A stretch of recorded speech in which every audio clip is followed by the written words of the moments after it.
Don't get very excited. You don't meet the eligibility criteria. You still need to use the old path. After all, it's not like Australia pays an amazing amount of money compared to the United Kingdom. The difference is just, you might ask yourself, why would people want to leave the country like United Kingdom? The thing is, life in the UK has become increasing. What is up, guys? Every nurse in the United Kingdom, in the Republic of Ireland and in Canada are excited about moving to Australia using the easiest path which has since been introduced. But why would nurses want to leave a place like the United Kingdom? I mean, we all know that the United Kingdom is a place of greener pastures and everybody wants to come to the UK. Who doesn't want to earn them British pounds? Why are nurses excited about leaving the United Kingdom? In this video, I'm going to be talking about the reason why a lot of people, not only just nurses, are wanting to leave the United Kingdom, and some are already excited about leaving the United Kingdom. I am sorry because I'm going to burst your bubble, because the majority of people only heard that Australia now needs you to have just 1,800 hours if you're in the United Kingdom. All that is required is just 1,800 practice hours and evidence that you have practiced here in the UK for 1,800 hours since 2017. And you can freely go to Australia, no need for IELTS, no need for objective structured clinical examination, popularly known as the OSCE. And the whole process of having to travel to Australia to do your OSCE is cumbersome and very expensive because you have to pay for flight tickets, accommodation and everything. Guys, if you are coming across my beautiful face for the first time, my name is Pauline Popomoyo. I've been living and working in UK for the past 7 years, and I've been working as a registered nurse here in the United Kingdom. In this channel, I share information on how you can relocate to overseas without breaking a bank. I also share my life in the UK, the good, the bad, the ugly, and the bizarre. And going forward, I'm also going to be sharing information on how you can effectively lose weight. As you can see, I have effectively lost weight. If you have been following me from day one, you will know that I have effectively lost weight and I look beautiful, isn't it? So guys, without wasting any of your time, let's get into it.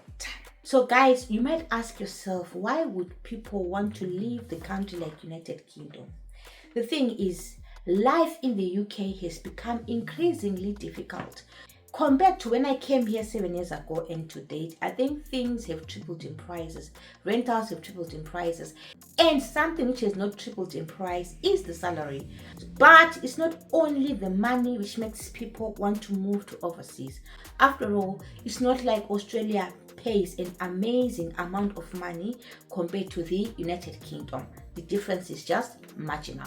I'm saying so because I've done comparison videos before. The salary is not majorly different. But if you're working here in the United Kingdom, guys, the money that you get, the government, it literally chops your money. The amount of money that you pay on tax, the amount of money that you pay on tax. I'll give you an example. I normally work 3 days a week. At times I work 4 days a week. I came to a point where I said, you know what? When I'm off for 4 days and just sit at home, I'm literally wasting time because I've never done agency shifts before. I'm also wasting money. It's not like I was just seated, I've been working out and doing all those things to lose my weight. But I said I can capitalize and use that time to do agency. But before I do agency, let me be doing bank shifts. Ever since I came here to the UK, I've never done a second job because I've been satisfied with my salary. But who doesn't want extra money? I love money. And if you love money like me, do smash that like button because, hey, money makes the world go round. So I started doing banking shifts, which means I was anticipating getting a salary from banking shifts, and obviously I'll provide all my details and everything, and it goes to the HMRC, the people who are responsible for our taxes. As soon as I started working in that company, I received a message from HMRC, and this is what the message reads. Your tax code for -- Care Limited is DOX. DO stands for all your income from this employment or pension is taxed at 40%. This could be because you have more than one employment or pension. From the money that I'm going to be getting from the banking shifts, they are going to be taxing me at 40%. The fuck? 40%.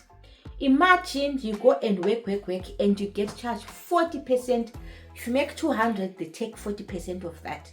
Not only are they taking 40% of that 200, they are also taking things like pension. So can you imagine 40% of your money, pension and whatever that they take? How much money are you going to be left with? Which means if you go there, work 3, 4, 5 shifts, because what I normally do is I do a lot of shifts just to get a hang of what is going to be happening when I get taxed. And so from the tax that they took, for example, let's say maybe you work an extra 10 days, you discover that 3 of the 10 days, all of the money goes to tax, it goes to HMRC, which is one of the reasons why people are not happy living here in the United Kingdom, because the government chops your money. Not only that, guys, it is not as easy as in Australia, where you can actually relocate and go to Australia with a permanent residency. You can literally move as a nurse today to Australia and have permanent residency. However, if you are here in the United Kingdom, you have to wait for 5 years before you get your permanent residency. Not only that, the United Kingdom is constantly increasing fees. As of last week, the visa fees were increased. As of last week, the indefinite leave to remain fees were increased. As of last week, guys, even getting your citizenship here in the UK, the fees have actually increased. That's why a lot of people want to leave and go to Australia, because let's say you've got 6 family members. Can you afford to pay £3,000 for each individual for the indefinite leave to remain? Is it easy to save money here in the UK? It's not that easy to save money in the United Kingdom. That's why a lot of people are deciding they want to japa. You understand, guys? Right. Not only that, guys, if you are working here in the United Kingdom, if you are a nurse working here in the United Kingdom, most of the time when you're actually going to work, you're working on eggshells. You are constantly having to look at your belly, look at your behind, because everything, or you lose your pin. You can't peacefully go home, because when you go home, you are afraid I'm going to receive an email, because most of the time you receive countless emails on, you did not do this right, you did not do this right, we are reporting you to NMC, you're coming for a disciplinary. They always instill this fear in you that you're going to lose your pin, you're going to lose your pin, you're going to lose your pin. And it's not nice to always be in fear when you're going to work, because just simply receiving a phone call from work, your heart pounds. What is that? And if you look at the nurse-patient ratio here in the UK, it's appalling, especially if you're working in care homes. And working care homes, guys, where you go there, you've got a nurse-patient ratio of 1:36 residents, 1:40 residents, whereby you are just one nurse, 2 carers, and you've got 40 residents to look after. Which means even practicing is not even safe in such an environment. And trust me, you can do 200 things correct, but if you do one mistake out of the 200 things, they forget about the 199 things that you did right, but they glorify that one mistake. Even if it's a minor mistake, they glorify that one minor mistake and make it a huge thing. You're going for disciplinary, you're going to NMC, you're going to... It is not nice to work like that, guys. In as much as we love our jobs, it's not nice to work like that. So I have a colleague who recently moved to Australia, and she was telling me that, Pauline, this thing in Australia of fear of the pin, you're going to lose a pin, there's nothing like that. She even said, I do not even give medication, because when I go to work, my role is to be the overall seer. I oversee everything at work. I've got certified nursing assistants who give medication. I've got nursing assistants who bath the residents and everything. I've got certified nursing assistants who do the observations, temperature, pulse, respirations, blood pressure. Here in UK, you find a senior care assistant coming to you with a paper for you to go and do observations in a care home, because they cannot do simple observations, temperature, pulse, respirations, BP, which my 11-year-old daughter can actually do, because I can say, here's a BP machine, just record down 116/80 millimeters of mercury. but you find care assistants coming to a nurse who's overwhelmed with work, 46 residents, to say, can you do monthly observations for the residents? It's the nurse's job. So it means the nurse's job here in UK is not easy peasy lemon squeezy. That's why everybody wants to move to Australia. But the thing is, guys, this route is not for everyone. Why am I saying this route is not for everyone? I'm going to do a part 2 of this video, but what I can simply tell you is that nurses from Britain, Ireland, Singapore, Spain and the US will be eligible to apply for an Australian nursing registration. Let's go live to Kira Hain at North Shore Hospital. Kira, how is the scheme going to work? Well, essentially, any nurse from one of those countries you mentioned will be able to have their application process streamlined. So the idea is that instead of it taking 12 months to be completed, that includes assessment, interviews, which it currently takes, it will take 6 months, about half the time. Now, the federal government says it hopes that this will help ease some of the burden Australia's nurses are currently facing. And the federal government's own projections suggest that by 2035, there will be a shortfall of over 70,000 nurses in the country. Health Minister Mark Butler has welcomed the scheme, saying for too long, highly educated nurses with experience from countries like the UK, Canada and Ireland are left waiting on red tape approvals before they are able to work in our hospitals, aged care facilities and general practices. Australian patients will ultimately benefit from these changes. Now, to be eligible, you will need to have completed more than 1,800 hours over a period of 8 years, and it's expected that this scheme will be in full effect by April. it does not mean that everyone who's in the United Kingdom is going to be able to move to Australia. So let us look at what they say in their website. So pathway 1 is for internationally qualified registered nurses who obtained a relevant qualification in an NMPA approved comparable jurisdiction that led to general registration as a registered nurse in that NMPA approved international regulatory jurisdiction. And then obviously completion of a minimum of 1,800 hours practice as a registered nurse in any of the NMPA approved comparable jurisdictions since 1 January 2017. And a statement from each employer where all of the part or minimum 1,800 hours of practice has been completed that confirms that they are satisfied with the nurse. Then we have pathway 2 for those who did not train in an NMPI approved country. So we're looking at the majority of the people who came in as overseas nurses, for example, into UK or Ireland or Canada.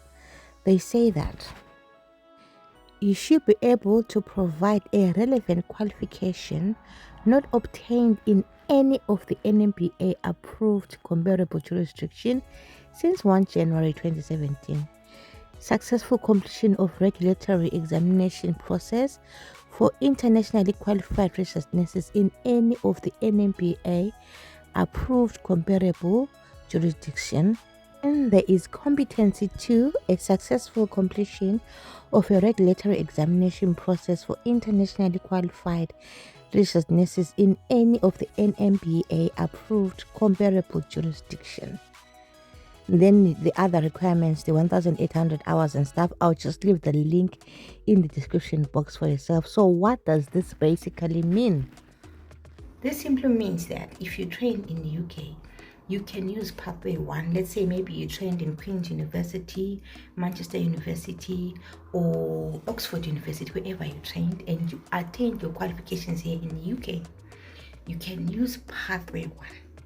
But if you are practicing in the UK, you are NMC registered here in the UK and you are enrolled with the Nursing Council of United Kingdom. If you qualified outside the United Kingdom, your qualifications outside the United Kingdom have to meet the eligibility criteria for Australia. If your qualifications don't meet the eligibility criteria for Australia, you cannot use this pathway. You have to revert back to the old pathway. For example, my fellow Zimbabweans were not able to move to Australia because one of the requirements is that they need to have a degree. But most of the nurses coming from Zimbabwe, their qualifications is a diploma which does not meet the eligibility criteria for Australia. Of course, I do have a degree, so I do meet the eligibility criteria for Australia. But if you are practicing here in the UK and you don't have a degree, you do not meet the eligibility criteria which they need you to meet for you to be able to use pathway 2, which is the easiest pathway and the fastest pathway to Australia. So unless you have a degree, don't get very excited. You don't meet the eligibility criteria. You still need to use the old pathway. Better still, you just need to use the New Zealand route, because the majority of people who don't have the degree have been using the New Zealand route. For example, I'm a Zimbabwean nurse. If I don't have a degree, I will not be able to relocate to Australia, even if I'm in UK and I've got 1,800 hours. I have to have a qualifying certificate, and the qualifying certificate for Australia is a degree. So if you've got a diploma, it means this pathway is not going to be for you. So if this pathway is not for you, it means you still need to use the old pathway, because your qualifications, even if you've got 1,800 hours here in the UK, your qualifications from your country do not qualify you to go to Australia. Australia wants people who have trained in these countries. That's the pathway one. Those who trained here are able to go to Australia using the 1,800 hours, and they will not need OSCE and they will not need IELTS. Same applies to you. You might not need IELTS if you are coming from a country like Zimbabwe, but you need to have the qualifications which include a degree. So guys, I'm going to do part 2 of this video, and before I do part 2 of this video, I'll humbly ask you to drop all your questions in the comment section, so that when I do the part 2 of this video, I actually answer and address all your questions. Otherwise guys, thank you so much for watching. Please don't forget to like, subscribe and share, and turn on the notification bell so that you never miss any of my videos. Thank you so much for watching guys. I will see you in my next video. Bye.